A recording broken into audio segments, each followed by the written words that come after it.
Bienvenue sur chaîne de WebG Clouds. Bien plus qu'une agence web, nous mettons nos différents services. Consultant, expertise technologie et numérique, service à la personne.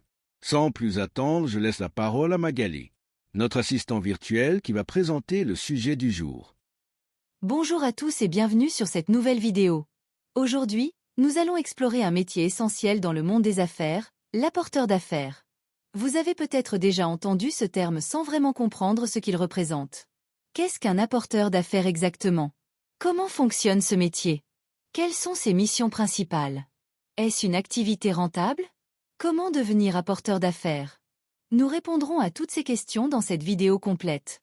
Alors, restez jusqu'à la fin pour tout savoir sur cette profession qui pourrait potentiellement transformer votre carrière ou votre entreprise. Définition et rôle de l'apporteur d'affaires. Un apporteur d'affaires est un intermédiaire commercial qui met en relation deux parties susceptibles de conclure un contrat commercial. Concrètement, il identifie des opportunités d'affaires pour le compte d'une entreprise et facilite la mise en relation avec des clients potentiels. Contrairement à un agent commercial, l'apporteur d'affaires ne négocie pas directement les contrats et n'intervient pas dans la transaction finale. Son rôle se limite à la mise en relation des parties. Il est rémunéré par une commission, généralement un pourcentage du montant de l'affaire conclue, uniquement en cas de succès. Cette profession s'exerce dans presque tous les secteurs d'activité, immobilier, finance, industrie, services aux entreprises, technologie, etc. L'apporteur d'affaires peut être un professionnel indépendant ou exercer au sein d'une entreprise. Sa valeur ajoutée repose sur sa capacité à identifier les besoins, à comprendre les enjeux des parties et à créer des connexions pertinentes et profitables.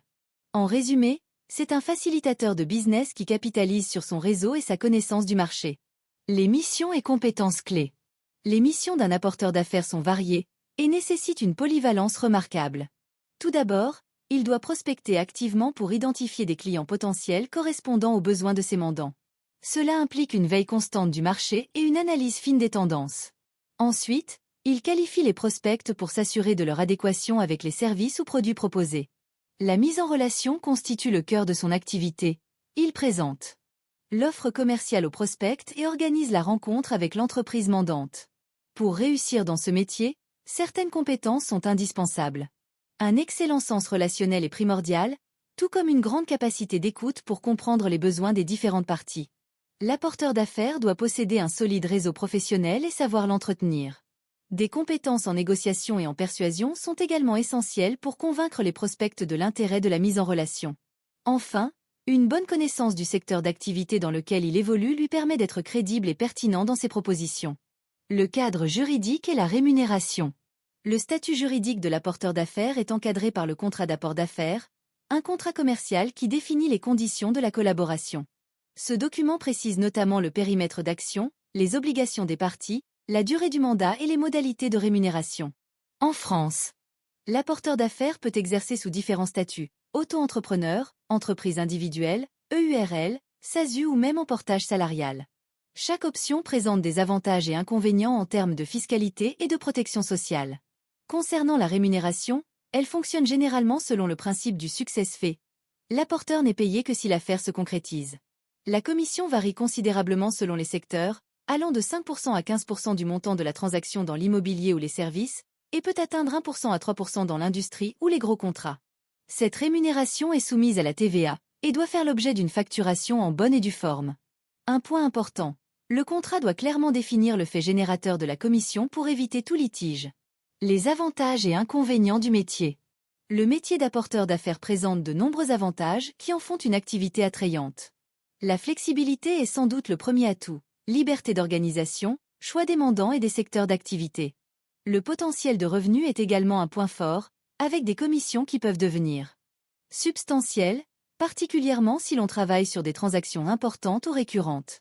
De plus, ce métier demande peu d'investissement initial et peut même être exercé en complément d'une autre activité professionnelle. Côté relationnel, c'est une fonction enrichissante qui permet de développer constamment son réseau. Cependant, ce métier comporte aussi des inconvénients. L'irrégularité des revenus constitue le principal défi, avec des périodes qui peuvent être difficiles, surtout au démarrage. La concurrence est souvent rude et nécessite de se démarquer par une véritable expertise. Par ailleurs, l'apporteur d'affaires dépend entièrement de sa capacité à générer des leads qualifiés et de la qualité des services fournis par ses mandants.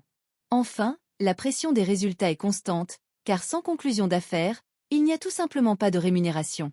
Comment devenir apporteur d'affaires efficace? Pour devenir un apporteur d'affaires performant, quelques étapes clés sont à suivre. D'abord, choisissez un secteur que vous connaissez bien ou qui vous passionne, car votre crédibilité en dépendra. Établissez ensuite un business plan détaillant vos objectifs, votre positionnement et votre stratégie commerciale. Le choix du statut juridique adapté à votre situation personnelle est également crucial. Prenez le temps de constituer un portefeuille d'entreprises mandantes proposant des produits ou services complémentaires et de qualité. Parallèlement, travaillez activement au développement de votre réseau professionnel à travers les événements, les réseaux sociaux professionnels et les associations d'entrepreneurs. Créez des outils de prospection efficaces comme un site web professionnel, des cartes de visite et des documents de présentation. Formez-vous continuellement aux techniques de vente, de négociation et aux spécificités de votre secteur. N'hésitez pas à vous spécialiser dans une niche précise pour devenir une référence dans votre domaine. Enfin, mesurez régulièrement vos performances et ajustez votre stratégie pour optimiser vos résultats et votre rentabilité. Conclusion. Pour conclure, l'apporteur d'affaires joue un rôle essentiel dans l'écosystème économique en facilitant les connexions commerciales.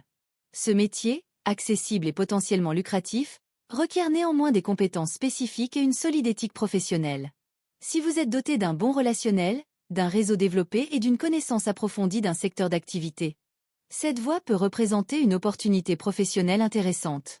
Que vous souhaitiez en faire votre activité principale ou un complément de revenus, l'apport d'affaires offre une grande flexibilité et une réelle autonomie. N'oubliez pas que la réussite dans ce domaine repose sur la qualité des relations tissées et la valeur ajoutée réelle que vous apportez à vos mandants et aux prospects. J'espère que cette vidéo vous a éclairé sur ce métier passionnant. N'hésitez pas à laisser vos commentaires et à partager vos expériences en tant qu'apporteur d'affaires.